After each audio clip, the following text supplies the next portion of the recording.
काय करणार आता?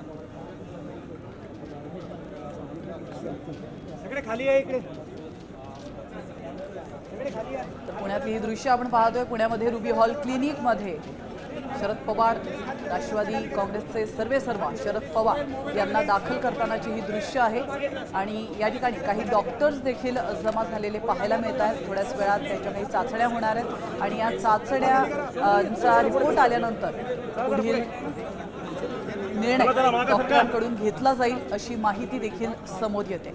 शरद पवार यांची सकाळपासूनच तब्येत खराब होती, त्यांना खोकल्याचा त्रास जाणवत होता अशी माहिती समोर येते आणि त्यांना लगेचच रुबी हॉल क्लिनिकमध्ये हलवण्यात आलेलं आहे. तर त्यांना आता रुग्णालयात दाखल करण्यात आल्याची ही दृश्य आपण पाहतोय. याविषयी अधिक माहिती देण्यासाठी आपले प्रतिनिधी अक्षय बडवे आपल्यासोबत जोडले गेलेले आहेत. अक्षय, शरद पवार यांची तब्येत बिघडल्याची माहिती समोर येते, काय अधिक अपडेट्स मिळत आहेत? निश्चितपणे आपण बघू शकतोय की आता शरद पवार रुबी हॉस्पिटलमध्ये दाखल झालेले आहेत.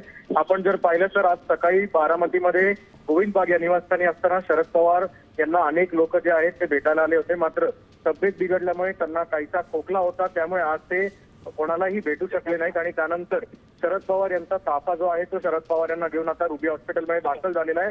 आपण जर व्हिज्युअल्स मध्ये बघितलं तर शरद पवार हे स्वतः गाडीतून उतरून स्वतः आता रुबी हॉस्पिटलमध्ये दाखल होताना दिसत आहेत.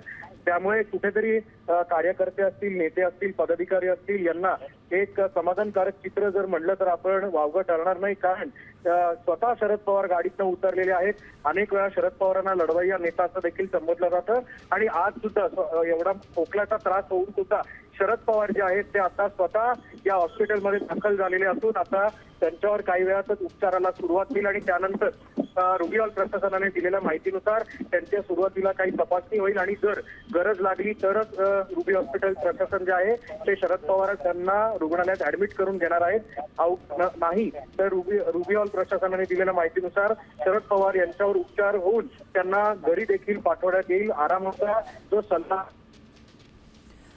पण आता आपण जर पाहिलं तर रुबी हॉल प्रशासनाकडनं याबाबत काही वेळातच मेडिकल बुलेटिन जो आहे ते देखील दाखल करण्यात येईल. पण आता आपण जर पाहिलं तर शरद पवार जे आहेत ते रुबी हॉस्पिटलमध्ये दाखल झालेले आहेत.